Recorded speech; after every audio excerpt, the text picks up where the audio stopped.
Now next it is we'll see about Heisenberg's uncertainty principle. ये important principle है क्योंकि problem actually क्या है ना, देखो electrons has a dual nature, you are clear with that. So when a particle is having a dual nature, it is restricted to some things like accuracy थोड़ी उसकी determine करना थोड़ा मुश्किल हो जाता है ना फॉर डिफरेंट प्रॉपर्टीज, जैसे पोजीशन है ना या वेलोसिटी. भाई आप कैसे जानोगे कि एक particular electron where it is moving, है ना, उसकी एग्जैक्ट पोजीशन क्या है.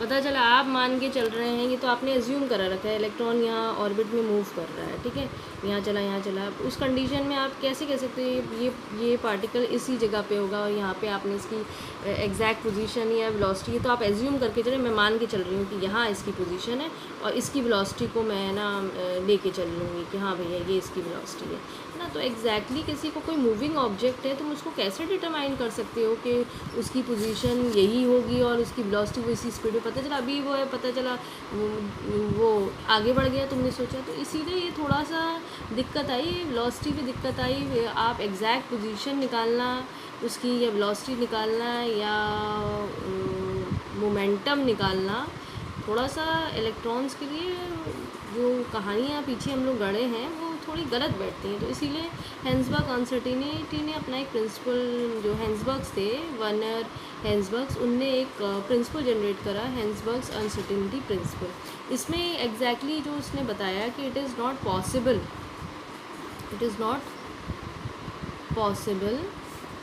टू डिटरमाइन,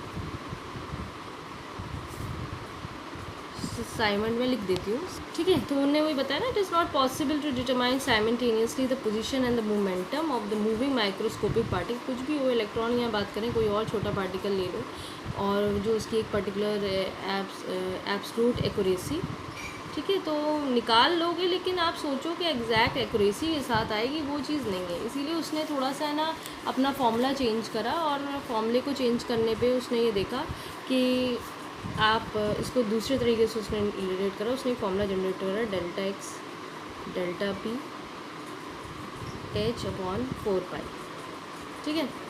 अब इसको समझना है इसमें क्या है.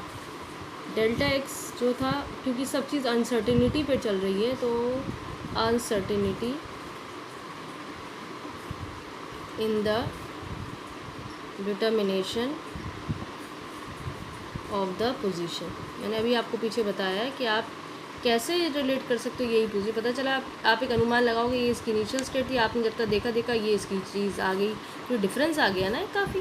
तो इसीलिए उसने उस चीज़ को अनसर्टिनिटी पे रिलेट अप करा कि uncertainty in the determination of the position. फिर उसने डेल्टा पी जो उसने बताया वो uncertainty in the determination of your momentum. P stand for momentum. तो इसका भी यही था कि अनसर्टिनिटी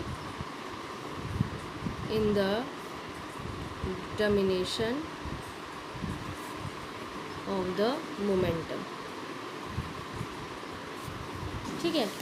ये कब पॉसिबिलिटी है, आप बड़े ऑब्जेक्ट की बात नहीं करें. बड़ा ऑब्जेक्ट लोगे तो उसमें ये अनसर्टिनिटी नहीं आएगी. ये तब एप्लीकेबल है जब बहुत स्मॉल पार्टिकल्स हैं, very small particles like electrons, protons, ठीक है. तो आपके कोर्स में इलेक्ट्रॉन्स है तो इलेक्ट्रॉन्स पे ध्यान दीजिए, ज़्यादा में नहीं करिए. तो very small you have to take, क्योंकि छोटा पार्टिकल आप कैसे जज कर सकते हो क्या है क्या नहीं. तो इसलिए हेंसबर्ग्स ने ये फॉर्मूला एक जनरेट कर दिया. इसमें ये दोनों की वैल्यू आपको पता ही है. एच आपको मालूम है प्लैंक्स कांस्टेंट है ना, इसमें कोई इशू नहीं है, प्लैंक्स कांस्टेंट है, ठीक. ऐसे लिखा है, पूरा लिखें. अब इसको और मॉडिफाई कर लीजिए. अब यहाँ देखो ये मोमेंटम है. मोमेंटम का अगर फॉर्मूला याद हो तो तुमने है ना इसमें P बराबर mv लिखते हो, ठीक है. ये दोनों चीज़ें भी लिखते हो. मास देखो किसी भी पार्टिकल का फिक्स होता है, लेकिन वेलोसिटी तो फिक्स नहीं है ना, ये तो अनसर्टिनिटी आएगी. तो आप इसकी जगह ये लिख सकते हो भाई, तो जो इलेक्ट्रॉन का मास की वैल्यू एग्जैक्टली वही रहेगी, वो तो चेंज नहीं होएगी. कि वो चेंज हो जाएगी कि जो इलेक्ट्रॉन की 9.108 इंटू 10⁻⁻28 या -31 डिपेंड ऑन kg या ग्राम, जो भी ले रहे हो, ग्राम्स में ले रहे हो तो -28 हो जाएगा, है ना. तो ये तो फिक्स रहेगा. तो आपको ये कंडीशन ध्यान देनी है कि भाई ये मास फिक्स है लेकिन वेलोसिटी तो बदल रही है. वेलोसिटी कहाँ फिक्स है, आप कहाँ दे पा रहे हो, अनसर्टेनिटी आ रही है. तो आप इसकी जगह डेल्टा पी की जगह m डेल्टा v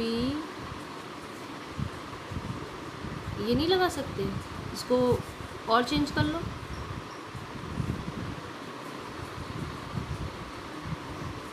ठीक है, तो ये चीज़ आपकी आ रही है। अभी फॉर्मूला आपका बदल गया क्योंकि आपने यहाँ पे चेंज करा। समझ में आ गया ना मैंने डेल्टा एम क्यों नहीं लगाया, क्योंकि ये फिक्स्ड वैल्यू है। मास किसी भी पार्टिकल्स का सर्टेन होता है, अनसर्टेनिटी नहीं होती है।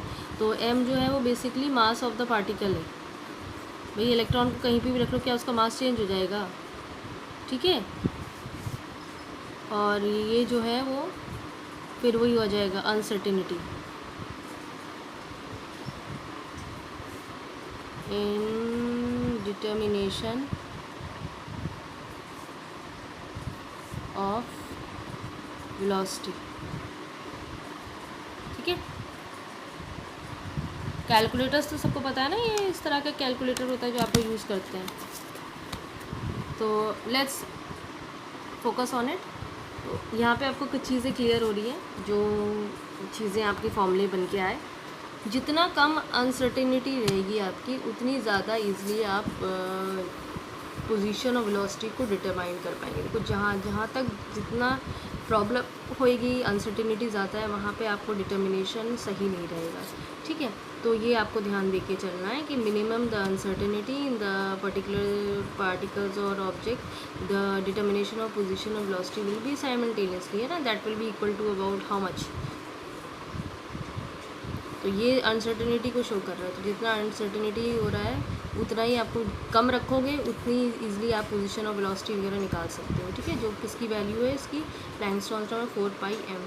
अब दूसरी बात आती है इनकी मास की। अगर मास छोटा लिखते हो तब क्या होता है? ठीक है, if you are taking the mass small,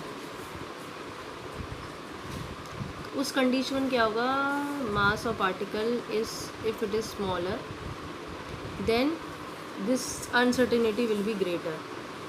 जो magnitude of uncertainty will be the greater. Inversely है ना एक दूसरे से। देखो, अगर मास छोटा रखोगे तो ये ज़्यादा होगा, अगर मास ज़्यादा रखोगे तो ये कम रखेगा। तो mass of the particle smaller, greater is the magnitude of uncertainty. ठीक है, ये ध्यान देना। जितना छोटा मास उतनी ज़्यादा अनसर्टेनिटी होगी, जितना बड़ा मास उतनी ही आपकी कम जो है वो अनसर्टेनिटी है। इसको वाइस वर्सा लिख लेना इस पॉइंट को। दोनों चीज़ों पे एप्लीकेबल है। बार बार एक ही चीज़ को हम वो नहीं करेंगे कि हम एक ही बार को बार बार रिपीट करें। तो now let it is clear to you. अब नाउ अगर सपोज करो अब इलेक्ट्रॉन है, तुम्हें क्या लगता है इलेक्ट्रॉन क्या है? इलेक्ट्रॉन जो है वो बहुत छोटा पार्टिकल है, तो यानी इसकी जो अनसर्टेनिटी का मैग्नीट्यूड होगा वो ज़्यादा निकल के आएगा। ये बात क्लियर आ गई, क्योंकि अभी हमने पढ़ा है जितना छोटा मास उतनी ज़्यादा अनसर्टेनिटी का मैग्नीट्यूड निकल के आएगा।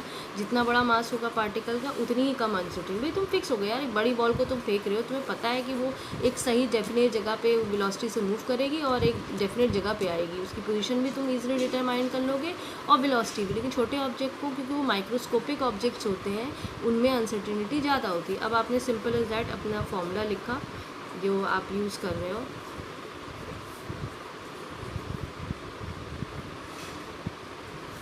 ठीक है, इलेक्ट्रॉन का लेके चलते हैं।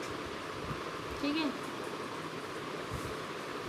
प्लैंक्स कांस्टेंट की वैल्यू तो पता ही है।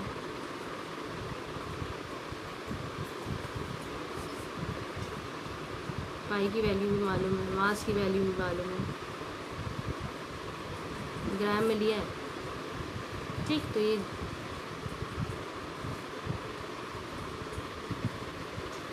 चीज़ आपकी आ गई, समझ में आ रहा है? नाउ लेट्स सी, ये जो तुमने लिखा है ना, ग्रेटर देन साइन और इक्वल टू, ये वैल्यू जो होती है, जो भी तुम्हारी निकल के आएगी, जो वैल्यू तुम्हारी निकल के आएगी वो बहुत ज़्यादा है कंपैरिजन टू जो भी तुम्हें डायमेंशंस इलेक्ट्रॉन्स के दिए गए हैं, है ना। तो आप उनको इग्नोर तो कर नहीं सकते। इसीलिए क्या है ना, एग्जैक्ट पोजीशन ऑफ मैग्नीट्यूड या पोजीशन या वेलोसिटी आप नहीं निकाल सकते हो। इलेक्ट्रॉन की एक्यूरेसी नहीं आएगी, जो भी वैल्यू आप निकालोगे कभी भी नहीं आएगी। तो अनसर्टेनिटी आपका मोमेंटम आएगा, अनसर्टेनिटी आपका वेलोसिटी आएगा, अनसर्टेनिटी आपकी पोजीशन आएगी। तो आप इलेक्ट्रॉन, क्योंकि भाई माइक्रोस्कोपिक पार्टिकल्स है, अब इलेक्ट्रॉन होता है या प्रोटॉन होता है, कुछ भी ले लो, कुछ ना कुछ तो वैल्यूज़ होती है इनकी, तो आपको एक्यूरेसी नहीं आएगी इसकी, ठीक है। तो इस वैल्यू को देख के आपको इतना तो समझ लेना चाहिए कि आप कोई भी टीचर तुमको न्यूमेरिकल दे दे, आपके पास एंड में एग्जैक्ट वैल्यूज़ नहीं आएंगी, क्योंकि ये जो वैल्यू आएंगी वो काफ़ी बड़ी आएंगी। तो इसकी वजह से आप एग्जैक्टली जो अनसर्टेनिटी जो आ जाएगी वो भी आपकी बड़ी भी होगी, तो आप उसकी एग्जैक्ट पोजीशन या मोमेंटम ये सब चीज़ें नहीं निकाल पाएंगे, ठीक है। इस पर न्यूमेरिकल्स जो है डायरेक्ट फॉर्मूले बेस्ड आते हैं, या तो फॉर्मूला ये अप्लाइड होगा, ठीक है, या जो डेरिवेशन में हमने स्टार्ट में यूज़ करा था, देखो डिपेंड करेगा तुम क्या यूज़ कर रहे हो। अगर मोमेंटम का दिया रखा हो न्यूमेरिकल में तो ये वाला फॉर्मूला अप्लाई करोगे, लेकिन अगर यही वेलोसिटी वगैरह दिया रखा हो और मास वगैरह के टर्म में दिया रखा हो तो आप ये फॉर्मूला लगाओगे, ठीक है। ये थोड़ा सा ध्यान देना, बाकी इतना एक्सपेक्ट करते हैं बच्चों से कि वेलोसिटी अगर दी रखी है या नहीं दी रखी है और कुछ और दिया रखा है उसके बदले, तो आप कैसे निकालेंगे उसे भी देख लीजिए थोड़ा। No one thing please children don't get confuse, क्योंकि अगर तुम्हें याद हो हम लोग ने पीछे फ्रीक्वेंसी के लिए वी अल्फ़ाबेट यूज़ करा था और यहाँ पे हम वेलोसिटी के लिए वी, तो कंफ्यूज मत हो ना। इस जगह पे जो साइंटिस्ट हैं देखो हमें अल्फ़ाबेट्स दिए रखे हैं, हमें वही अप्लाइड करना है। तो अगर बाई चांस सपोज़ करो आपको वेलोसिटी नहीं दी रखी है, लेकिन अगर क्वेश्चन पेपर में टीचर ने फ्रीक्वेंसी और वेवलेंथ दी रखी है, तो आपको मालूम है ना कि वेलोसिटी के लिए हम एक फॉर्मूला यूज़ करते हैं, velocity is equals to frequency into wavelength, ठीक है बेटा। तो यहाँ से तो मैं ना, अगर बाई चांस फ्रीक्वेंसी वेवलेंथ दिया रखा हो और वेलोसिटी की वैल्यू नहीं दिया रखा हो, मोमेंटम की वैल्यू नहीं दिया रखा हो, लेकिन आपको वेलोसिटी की वैल्यू दिया रखा हो, तो आप ये फ्रीक्वेंसी और सॉरी वेवलेंथ की वैल्यू दी रखी हो, तो आप वेलोसिटी का फॉर्मूला ये लगा के आप है ना उसकी वेलोसिटी निकाल लेना, तब यहाँ वैल्यू डिप्यूट कर देना, ठीक है ना। तो वो भी चीज़ें अव्वल तो वो तुम्हें हम 100% तुमको देंगे ऐसा कुछ नहीं, क्योंकि यहाँ पे जो वी है वो सिंपली वेलोसिटी नहीं है, वो एक है ना अनसर्टेनिटी इन द वेलोसिटी है। लेकिन फिर भी बाई चांस अगर नहीं देते तो you can apply this formula and you can calculate it, है ना। थोड़ा सा उसको थोड़ा ध्यान देना, और इस पर फॉर्मूले बेस्ड ही न्यूमेरिकल्स आते हैं, ईजी हैं और आना देखो या तो डी ब्रोगलियस से आएगा या ये हेंसबर्ग्स अनसर्टेनिटी, डिपेंड करेगा, दोनों में से कोई एक तो ज़रूर पूछेंगे। एक बात ध्यान रखना न्यूमेरिकल्स में जो तुम्हें फोकस करना है, फॉर्मूला मस्ट होना चाहिए, फॉर्मूला जो आप लिख रहे हो मस्ट लिखो, और स्टेप्स को सब्स्टिट्यूशन भरना बहुत ज़रूरी। सब्स्टिट्यूशन का मतलब होता है जैसे ये हो गया फॉर्मूला, अब यहाँ मैंने वैल्यू डिप्यूट कर ली, तो ये क्या हो गया इसका सब्स्टिट्यूशन। और तीसरी चीज़ होती है आंसर विथ यूनिट, ठीक है। तो इसकी मार्किंग होती है, अगर ये एक नंबर का है तो वो डिपेंड करेगा, शायद ये इसको आधा नंबर पोर्शन रख लें, इसको आधा कर दें। ये 2 नंबर का है तो इसका शायद 1 नंबर दे दें और इसको हाफ पे दे देना। ये इनका स्टेप मार्किंग चलती है, वो डिपेंड करता है कौन से कैसा क्या दे रहा है। तो समझ में आ गया, ये फॉर्मूला हुआ, ये वैल्यू सब्स्टिट्यूशन की होगी, ये आंसर विथ यूनिट अगर नहीं है तो आंसर कट जाएगा, आधा नंबर अगर होना होगा तो वो कट चुका होगा। यूनिट का बहुत इंपॉर्टेंट है। तुम सोचो मैंने आंसर सही लिखा है लेकिन यूनिट गलत लिखी है, यूनिट लिखी नहीं है, तो मार्क्स डिडक्ट हो जाएंगे। तो स्टेप मार्किंग होती है न्यूमेरिकल्स में। इन 3 स्टेप्स को याद रखना कि तुम्हारे न्यूमेरिकल में ये 3 चीज़ें तो 100% होनी चाहिए। बाकी बात ये है कि देखो सब्स्टिट्यूशन में अंदर स्टेप बढ़ते जाते हैं, तो उसके मैथ्स में शायद उतने स्टेपों के नंबर होते होंगे, केमिस्ट्री में नहीं होते हैं, rare of the rare case. पर ये 3 स्टेप आपके न्यूमेरिकल में ज़रूर होना चाहिए, ये कौंसिल इस पर मार्किंग करता है। So I think this portion is clear to you. तो प्रैक्टिस करिएगा घर पे और न्यूमेरिकल्स करने के लिए